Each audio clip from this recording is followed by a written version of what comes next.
തിരുനാമത്തിന് മഹത്വമുണ്ടാകട്ടെ. അഭിമന്യരായ പിതാക്കന്മാരെ, വന്യരായ റമ്പാച്ചന്മാരെ, വൈദിക ശ്രേഷ്ഠരെ, കർത്താവിൽ വാത്സല്യമുള്ളവരെ, പരിശുദ്ധനായ പാമ്പാടി തിരുമേനിയെ പോലെയുള്ള ഒരു പിതാവിനെ എന്നെപ്പോലെയുള്ളവൻ അനുസ്മരിക്കുന്നത് ഒരുപക്ഷെ അന്ധൻ ആനയെ കണ്ടതുപോലെയോ എരിഞ്ഞുകൊണ്ടിരിക്കുന്ന ഒരു വലിയ തേജോ ഗോളത്തിൻ്റെ മുമ്പിൽ ഒരു മിന്നാമിനുങ്ങ് പ്രത്യക്ഷപ്പെടുന്നത് പോലെയോ മാത്രം ആണ് എന്നുള്ളത് അംഗീകരിക്കുന്നു. എങ്കിലും ഈ നിയോഗം ഒരനുഗ്രഹമായും ഭാഗ്യമായും ഞാൻ കരുതുന്നു. പരിശുദ്ധനായ പാമ്പാടി തിരുമേനിയുടെ 54-ാം ഓർമ്മ പെരുന്നാളിലാണ് നമ്മൾ സംബന്ധിക്കുന്നത്. ഞാനൊരു ചെറിയ ഭേദഭാഗം വായിച്ചുകൊണ്ട് എളിയ ചിന്തകളിലേക്ക് കടക്കുവാൻ ആഗ്രഹിക്കുകയാണ്. വായിക്കുന്ന വിശുദ്ധ വേദഭാഗം എബ്രായ ലേഖനം 11-ാം അധ്യായം 13 മുതൽ 16-ാം വാക്യം വരെ. എബ്രായർ 11-13 മുതൽ 16 വരെ. ഇവർ എല്ലാവരും വാഗ്ദത്ത നിവൃത്തി പ്രാപിക്കാതെ ദൂരത്ത് നിന്ന് അത് കണ്ട് അഭിവന്ദിച്ചും ഭൂമിയിൽ തങ്ങൾ അന്യരും പരദേശികളുമെന്ന് ഏറ്റുപറഞ്ഞുകൊണ്ട് വിശ്വാസത്താൽ മരിച്ചു. ഇങ്ങനെ പറയുന്നവർ ഒരു പിതൃദേശം അന്വേഷിക്കുന്നു എന്ന് കാണിക്കുന്നു. അവർ വിട്ടുപോകുന്നതിനെ ഓർത്തു എങ്കിൽ മടങ്ങിപ്പോകുവാൻ ഇടയുണ്ടാകുമായിരുന്നുവല്ലോ. അവരോ അധികം നല്ലതിനെ, സ്വർഗീയമായതിനെ തന്നെ കാക്ഷിച്ചിരുന്നു. ആകയാൽ ദൈവം അവരുടെ ദൈവമെന്ന് വിളിക്കപ്പെടുവാൻ ലജ്ജിക്കുന്നില്ല. അവൻ അവർക്കായി ഒരു നഗരം ഒരുക്കിയിരിക്കുന്നുവല്ലോ. ഇത് ഞാൻ ഒന്നുകൂടി ചുരുക്കി വായിക്കുന്നു. ഇവർ എല്ലാവരും വാഗ്ദത്ത നിവൃത്തി പ്രാപിക്കാതെ ദൂരത്ത് നിന്ന് അത് കണ്ട് അഭിവന്ദിച്ചും ഭൂമിയിൽ തങ്ങൾ അന്യരും പരദേശികളും എന്ന് ഏറ്റുപറഞ്ഞുകൊണ്ട് വിശ്വാസത്താൽ മരിച്ചു. ഒരു പിതൃദേശം അന്വേഷിച്ചു. അധികം നല്ലതിനെ, സ്വർഗീയമായതിനെ തന്നെ കാക്ഷിച്ചിരുന്നു. പരിശുദ്ധനായ പാമ്പാടി തിരുമേനിയുടെ ആത്മീക ജീവിത ദർശനം ഈ വാക്യങ്ങളിൽ നമുക്ക് വളരെ വ്യക്തമായിട്ട് കാണുവാനായിട്ട് കഴിയും. എബ്രായ ലേഖനം 11-ാം അധ്യായം എന്ന് പറയുന്നത് വിശ്വാസം എന്നുള്ളതിനൊരു നിർവചനം കൊടുത്തുകൊണ്ട് വിശ്വാസം എന്നതോ ആശിക്കുന്നതിൻ്റെ ഉറപ്പും കാണാത്തതിൻ്റെ നിശ്ചയവുമാകുന്നു എന്നുള്ളൊരു നിർവചനത്തോടെ ആരംഭിക്കുന്നു. ഇതിൽ അനേക വിശ്വാസ വീരന്മാരുടെ നീണ്ട ഒരു നിര പട്ടിക തന്നെ നമുക്ക് കണ്ടെത്താനായിട്ട് കഴിയും. ഇന്ന് നാം സ്മരിക്കുന്ന ഈ പിതാവിനെയും ആ ഗണത്തിൽ ചേർക്കുവാൻ തൻ്റെ ജീവിതം കൊണ്ട് അദ്ദേഹം ഏറ്റവും അനുയോജ്യനുമാണ്. പരിശുദ്ധനായ പാമ്പാടി തിരുമേനിയുടെ ആത്മീക ദർശനം ഒരുപാട് കാര്യങ്ങൾ പറയാനുണ്ടെങ്കിലും ഞാൻ എടുത്തു പറയാൻ ആഗ്രഹിക്കുന്നത്, തിരുമേനി തൻ്റെ കഠിനമായ പരിശ്രമം കൊണ്ടും ആത്മീകമായ അധ്വാനം കൊണ്ടും വികസിപ്പിച്ചെടുത്ത ആധ്യാത്മിക പൈതൃകം പൗരസ്ത്യ സഭയിലെ പരിശുദ്ധ പൂർവപിതാക്കന്മാരുടെ ആ ഒരു ജീവിത മാതൃകാ ശൈലിയിൽ ആയിരുന്നു എന്നുള്ളത് നമുക്ക് കണ്ടെത്താനായിട്ട് സാധിക്കും. ഒന്നാമത്, ക്രിസ്തു കേന്ദ്രീകൃതമായിരുന്നു അദ്ദേഹത്തിൻ്റെ ആധ്യാത്മികത. തിരുമേനിയുടെ ജീവിതത്തിലെ ഒന്നാമത്തത് എന്ന് പറയുന്നത് യേശു ക്രിസ്തു ആയിരുന്നു. ബാക്കിയെല്ലാം അതിനുശേഷമേ വരുന്നുള്ളൂ, അദ്ദേഹം പരിഗണിച്ചിരുന്നുള്ളൂ.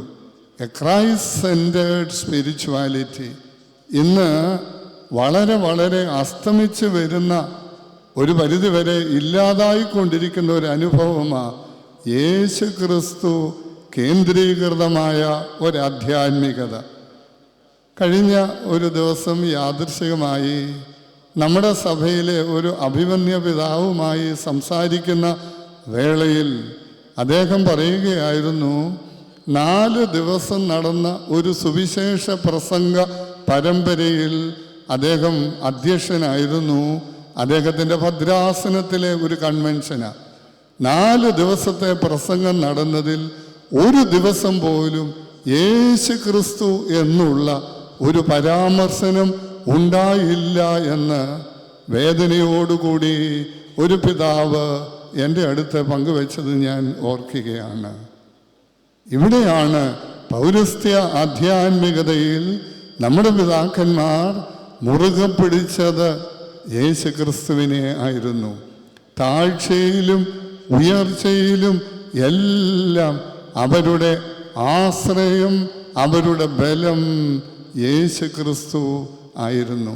പക്ഷേ ഇന്നത്തെ ആധ്യാത്മികതയുടെ അപജയം എന്നുള്ളത് the secondaries have become our primary.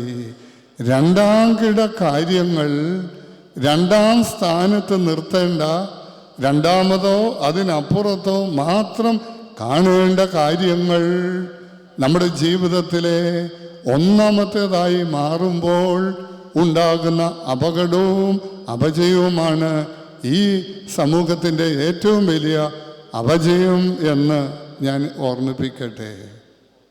പൗരസ്ത്യ സഭയിലെ പരിശുദ്ധ പിതാക്കന്മാർ ദൈവത്തെ മുറുകെ പിടിച്ചു. ദൈവാരാധന അവരുടെ ബലമായിരുന്നു. ദൈവ സംസർഗത്തിൽ നിരന്തരമായി കഴിയാനായിട്ട് അവർ ശ്രമിച്ചു. അതുകൊണ്ടാണ് ഒരു പിതാവ് ഓർമ്മപ്പെടുത്തുന്നുണ്ട്, the more we sanctify him, the more he sanctifies us. എത്ര കണ്ട് ദൈവത്തെ നാം നമ്മുടെ ഉള്ളിൽ വിശുദ്ധീകരിക്കുന്നുവോ അത്ര കണ്ട് ദൈവം നമ്മെ വിശുദ്ധീകരിക്കുകയാണ്. അപ്പോൾ ക്രിസ്തുവിൽ വിശുദ്ധീകരിക്കപ്പെടുവാൻ തക്കവണ്ണം ആ ദൈവനാമ കീർത്തനങ്ങൾ ഉച്ചരിച്ചുകൊണ്ട് ആന്തരിക വിശുദ്ധിയിൽ വളരുവാൻ ശ്രമിച്ച പിതാക്കന്മാരുടെ ഗണത്തിൽ ഞാൻ ഈ പരിശുദ്ധനായ പാമ്പാടി പിതാവിനെ കാണുകയാണ്. വീണ്ടും ഒരു സഭാപിതാവ് ഓർമ്മിപ്പിക്കുന്നുണ്ട്, always keep an active and alive memory of Christ in your heart. എപ്പോഴും എല്ലായ്പ്പോഴും യേശു ക്രിസ്തുവിൻ്റെ സജീവവും സുശക്തവുമായ ഒരു സ്മരണ നിങ്ങൾ നിങ്ങളുടെ മനസ്സിൽ, നിങ്ങളുടെ ഹൃദയത്തിൽ കാത്തു സൂക്ഷിക്കണം. അപ്രകാരം കാത്തു സൂക്ഷിച്ച ഒരു പിതാവായിരുന്നു പരിശുദ്ധനായ പാമ്പാടി തിരുമേനി. ഓൾവേസ്, എല്ലായ്പ്പോഴും മനസ്സിൽ ശക്തമായി സജീവമായി കാത്തു സൂക്ഷിക്കേണ്ടത് യേശു ക്രിസ്തുവിനെ ആണ് എന്ന് തൻ്റെ ജീവിതത്തിലൂടെ അദ്ദേഹം തെളിയിച്ചു. രണ്ടാമത് ഞാൻ ഈ പിതാവിൻ്റെ ആധ്യാത്മികതയിൽ കാണുന്നത് കണ്ണുനീരിൽ കൂടിയാണ് തൻ്റെ ആധ്യാത്മികതയെ അദ്ദേഹം പടിപടിയായി വളർത്തി വികസിപ്പിച്ചെടുത്തത് എങ്കിൽ എ സ്പിരിച്വാലിറ്റി ഓഫ് ടിയേഴ്സ്, കണ്ണുനീരിൻ്റെ ആധ്യാത്മികത.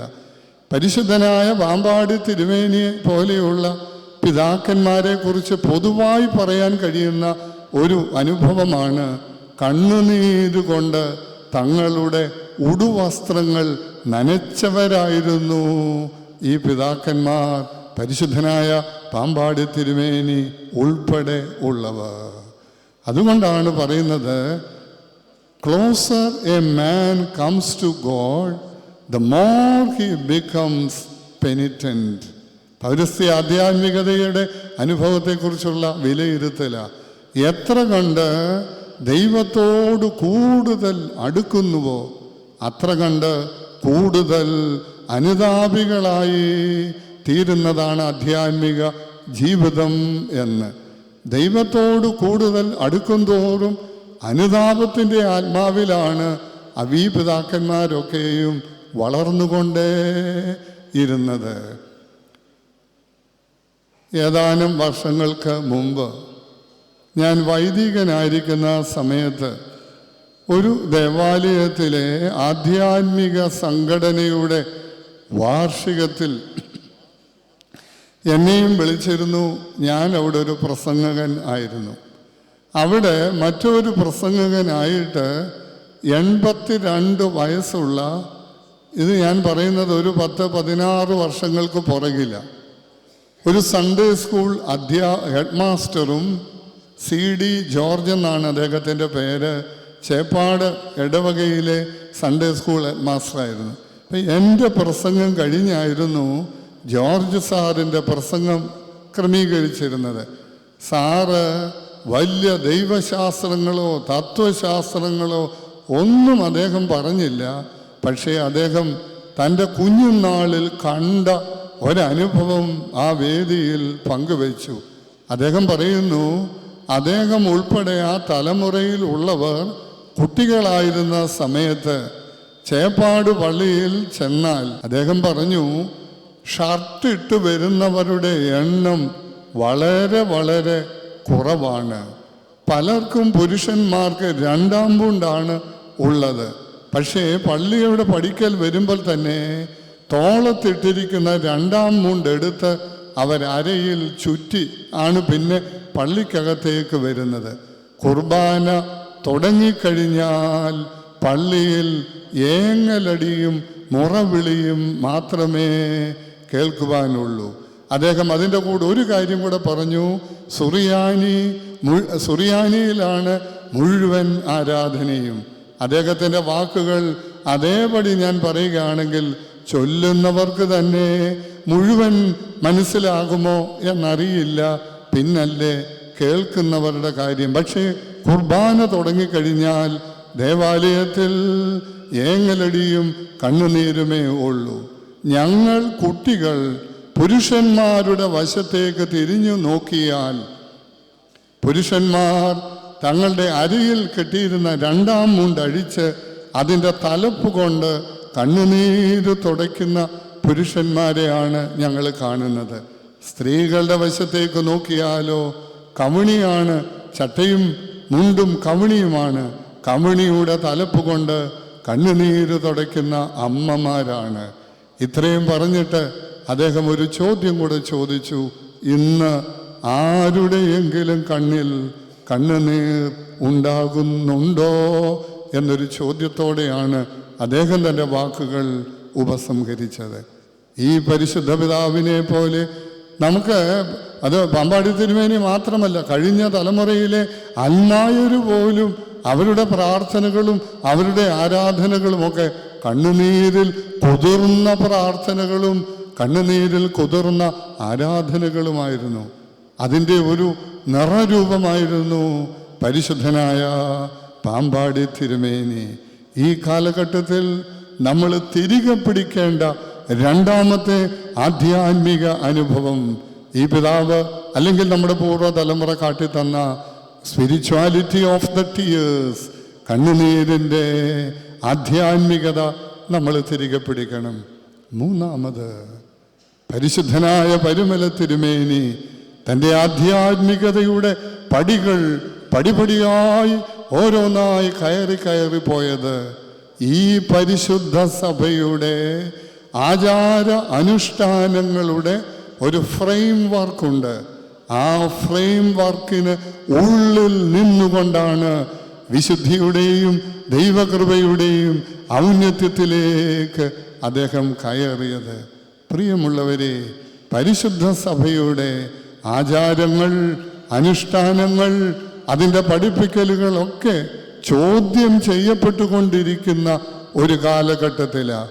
പുറം ലോകം ചോദ്യം ചെയ്യുന്നത് മനസ്സിലാകാം, പക്ഷേ പുറത്തുള്ളവരാണോ അകത്തുള്ളവരാണോ ഇത് കൂടുതൽ ചോദ്യം ചെയ്യുന്നത് എന്നുള്ളത് കണ്ടുപിടിക്കേണ്ട ഒരു വിഷയമാണ്. പ്രത്യേകിച്ച് വിശുദ്ധ കുംഭസാരം പോലെയുള്ള പരിശുദ്ധനായ പാമ്പാടി തിരുമേനി ക്രമമായി കുംഭസാരിച്ചു കൊണ്ടിരുന്ന ഒരു പിതാവായിരുന്നു.